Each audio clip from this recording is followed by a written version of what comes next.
Hello, everybody, and welcome to this channel or back to this channel if you've been here before.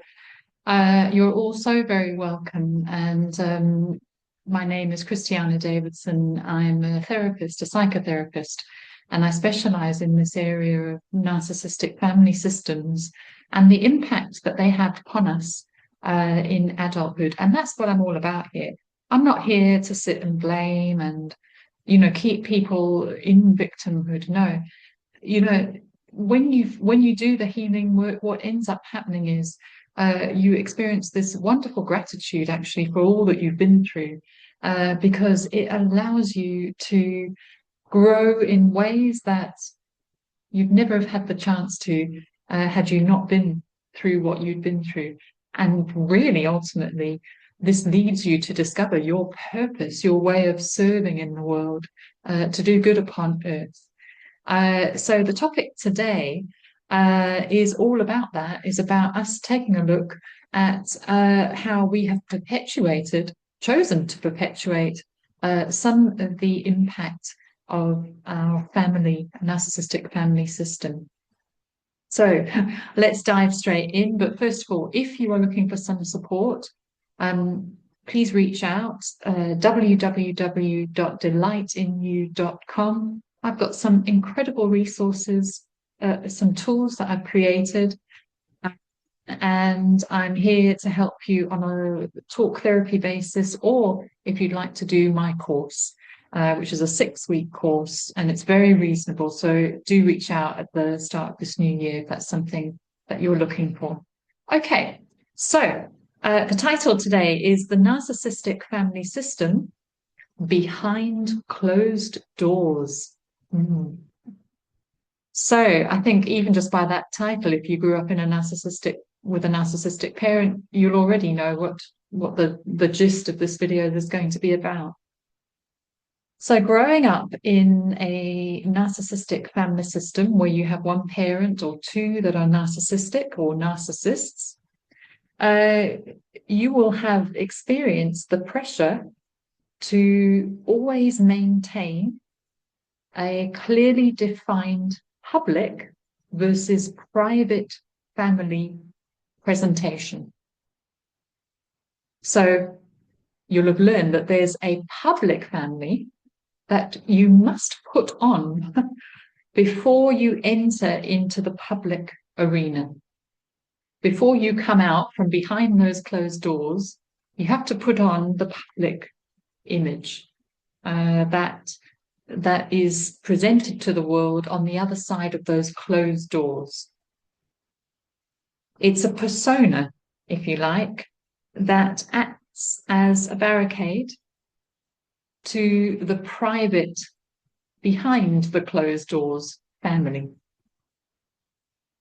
This public performance often included things like dressing smartly.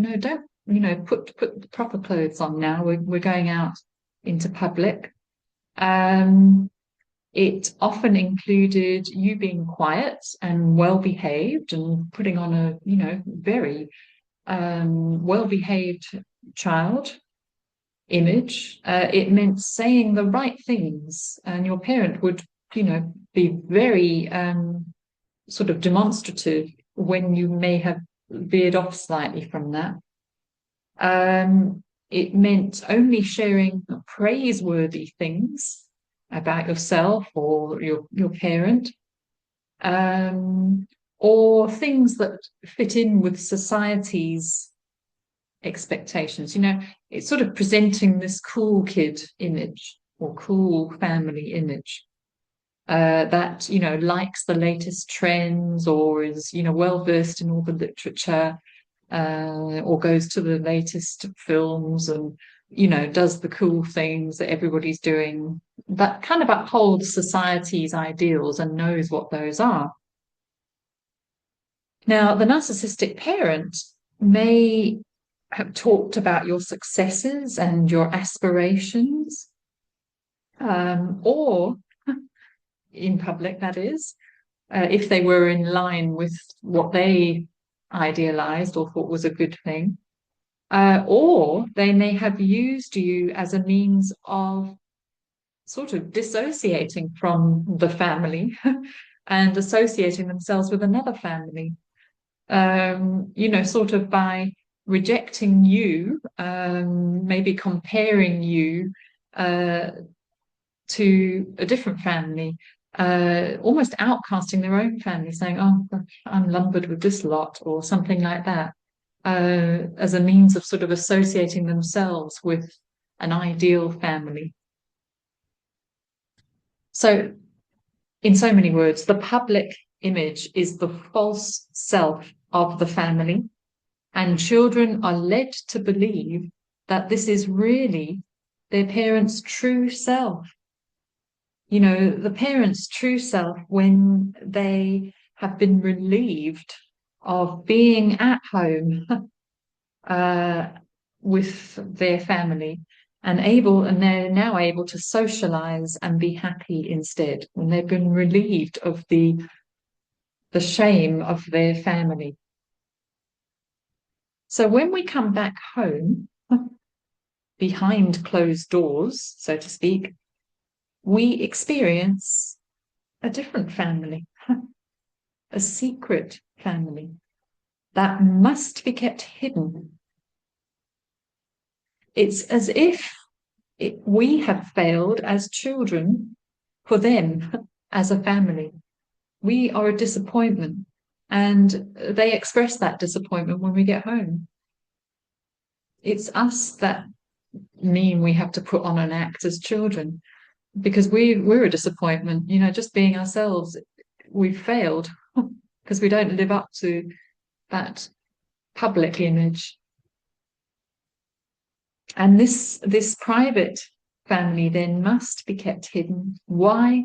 Because it is a shame-filled place. The home is full of disordered relationships, abnormalities. It's shame-filled. The home itself was shame-filled and must have the doors closed. The greatest shame often for the children is the realization of the lack of love between mother and father, or of the idealization and enabling of one parent, enabling of often the overtly abusive parent by one. The home is filled with shameful parental tantrums, shameful addictions, shameful boundary isolations, shameful projections, shameful neglect, both physical and emotional, shameful exposure to adult things, shameful parentification and incest. This secret family life must be kept at home. No one must ever see it. It must be kept behind closed doors. Now, this is quite often something that holds people back from going to therapy, or it sort of hinders people when they do come to therapy. There's a tremendous guilt about opening up the doors and allowing somebody else to come in and have a look around and to see all of this.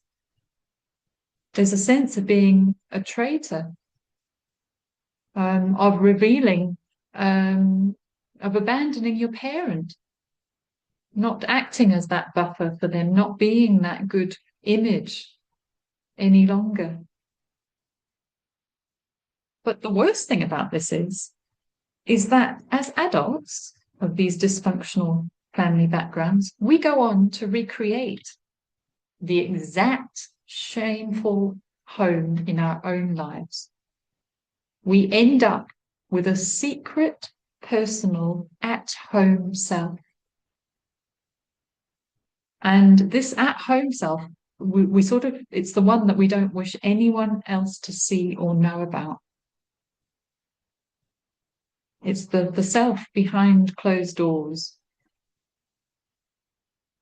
It's like we actually find comfort and relief in doing shameful things behind closed doors ourselves. Things like overeating, things like self-neglect, being slothful, not washing, not brushing the teeth, drinking too much, indulging in sexual pursuits that are not good. Why? Well, because we've come to find a weirdly soothing companion with shame that relieves us of trying to keep up that public image ourselves. It's like a relief. I can just be in the shame. It was soothing, and it is soothing somehow in a dysfunctional way, because you don't have to hide. You don't have to hide anything. So, what is the solution here? And I'll share here from my own personal life, but also as a therapist, professionally speaking. So, the solution, obviously, is to open those doors and to let out the shame.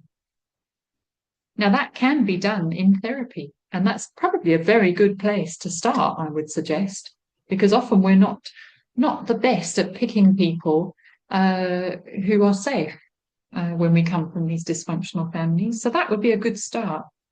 I'm a Catholic woman, and I can only recommend the sacrament of confession. I can't recommend it highly enough. And, the Catholic Church gets a lot of slack about this, there's no need to tell your sins to anybody else. You just go straight to God. Well, actually, no. This is the wonderful thing about telling your sins to another human being, because you actually have to let out the shame. It's no longer kept secret, just between you and God behind closed doors.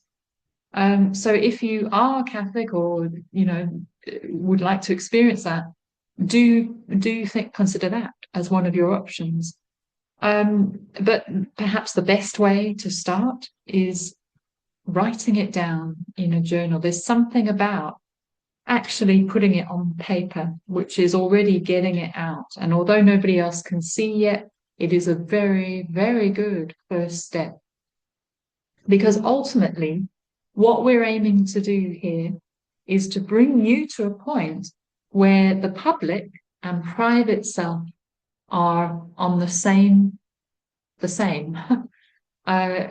You no longer have anything to hide. There's nothing to hide here. And there's no putting on anything here in order to hide.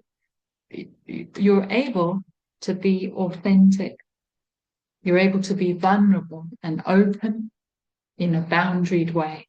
But you're also able to put down that idealized image that is fed to us by Hollywood, the media, all the rest of it. And you're able to be authentically you, humble, imperfectly perfect, and okay with that.